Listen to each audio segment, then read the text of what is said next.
Erwin Rommel. Su nombre resuena entre los ecos de la historia militar, en los vastos desiertos del norte de África, donde el sol castiga y la arena devora ejércitos enteros.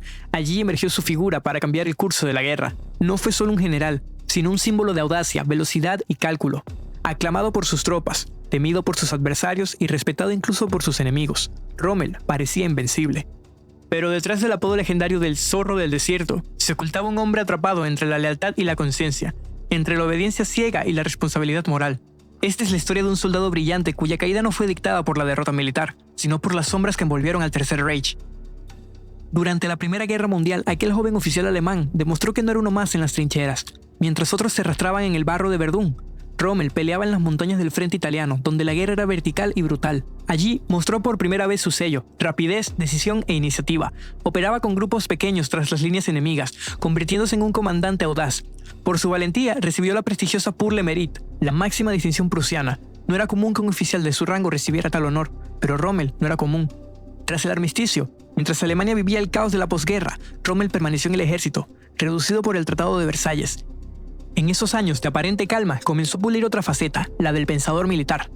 En 1937 publicó Infanterie Greift, Infantería al ataque, un libro que exponía una visión moderna de la guerra, con lenguaje directo y análisis claro. La obra captó la atención de muchos, incluido Adolf Hitler. Rommel pasó de ser un oficial desconocido a convertirse en uno de los comandantes más famosos de la guerra. ¿Crees que su ascenso se debió más a su talento militar o a la propaganda nazi? ¿Qué necesitaba un héroe popular para distraer de otras frentes? Déjanos tu opinión en los comentarios. Su ascenso fue meteórico e inusual. A diferencia de otros altos oficiales, Rommel no pertenecía a la aristocracia prusiana ni tenía conexiones políticas. Lo impulsó su talento y su audacia. En 1940, durante la invasión de Francia, comandó la 7ª División Panzer, que pronto ganó el apodo de División Fantasma, por su velocidad y capacidad de penetración.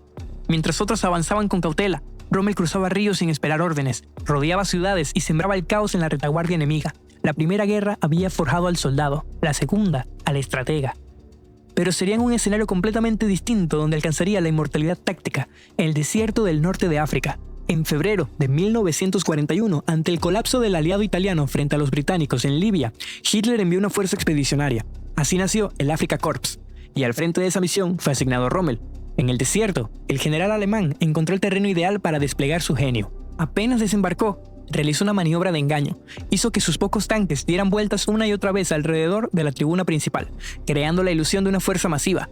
Un espía británico informó a Londres que los alemanes habían desembarcado con más de 1000 tanques. La guerra psicológica había comenzado. Rommel avanzó con una tormenta de arena imparable, sin dar tiempo a sus enemigos para reagruparse. Lanzó una ofensiva relámpago que desbordó a las fuerzas británicas. En cuestión de semanas, la mayor parte de la Cirenaica cambió de manos. El desierto se convirtió en un tablero de ajedrez donde Rommel movía sus blindados con precisión de maestro. Pero no todo era victoria. En mayo de 1941, el avance se frenó ante Tobruk, una ciudad portuaria crucial. Controlarla significaba asegurar una base logística y cortar las líneas de suministro británicas. Rommel la rodeó y comenzó un asedio que se prolongaría más de 240 días. Tobruk se convirtió en un símbolo. Para los aliados, un faro de resistencia. Para el eje, una espina clavada en el desierto. El asedio de Tobruk demostró que incluso los grandes estrategas encuentran límites. ¿Crees que Rommel debería haber abandonado el asedio para concentrarse en otros objetivos? ¿O acertó al insistir en tomar una posición tan estratégica? Queremos leer tu análisis en los comentarios. En mayo de 1942, Gazala se convirtió en el escenario de una batalla decisiva. Rommel elaboró un plan audaz, una maniobra envolvente que desbordaría al 8º ejército británico. Con velocidad, sorpresa y cálculo minucioso, tejió una trampa en el desierto y los aliados cayeron en ella. El avance alemán fue imparable. El 21 de junio de 1942, Rommel logró lo que parecía imposible, la caída de Tobruk. Fue un golpe psicológico devastador para los aliados. Hitler, eufórico, lo ascendió a mariscal de campo, el más joven de toda la Wehrmacht. Pero esta victoria, que consolidó su leyenda, también marcó el inicio de una campaña cada vez más agotadora. A finales de agosto, Rommel buscaba avanzar hacia Egipto, con la mira puesta en el canal de Suez, pero en Alam Halfa encontró un muro infranqueable. Montgomery, el nuevo comandante británico, había estudiado las tácticas alemanas y preparó una defensa firme.